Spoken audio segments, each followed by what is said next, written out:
meron tayong tinatawag na, una nga, iniisip ko nga kung talagang we are creating a lost generation. Dahil kasi ito lang yung panahon na talagang nakakagulat dahil ganito nga ang mga nangyayari sa mga kabataan.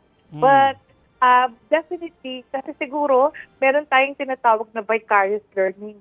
Yung kung ano yung nakikita nila, na i-imitate nila. So there's a tendency na ito coming from kung ano yung nakikita nila from the environment. Kasi kagaya ng bullying per se, so pwedeng yung mismong dating biktima magiging bully. Or kumisan yung mga nanonood na spectators habang binubully isang tao, so pwedeng sila rin gumawa ng mga ganong classic action, parang sinasabi nila, ay, pwede pala yun eh. So yung vicarious learning by imitation, pwede mangyari talaga yan. Second, siyempre sa loob ng mga pamamahay nila, it's either nakikita nila sa pamilya, sa mga magkakapatid, or mismo dun sa community nila, there's a tendency talaga na kung sabihin na natin ganitong klaseng environment, parang akala nila ito yung pamamaraan na makakakot ng attention, makakagawa na parang astig sila dun sa nakikita nila. And definitely, imbis na sabihin natin, nagbibuild ng resilience na,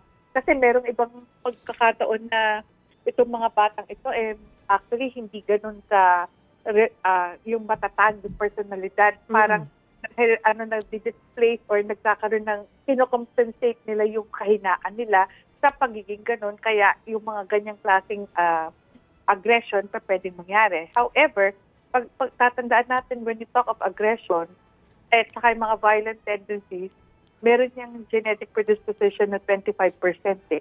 Kaya kung nasi-trigger yan, may possibility na ang dali nila na pwedeng konting kibot, pwedeng mangyari yun. Kaya talagang napakalaking importance dito yung parenting, communication skills with the family. Kasi kung paano kayo makikipag-communicate or kung paano nakikipag-usap ang magulang sa kanilang mga anak, malaki din bagay yun para sabihin na natin na hindi umabot sa ganitong pamamaraan yung pagiging violente nila or pagiging agresibo nila pagdating sa mga ganyang experiences.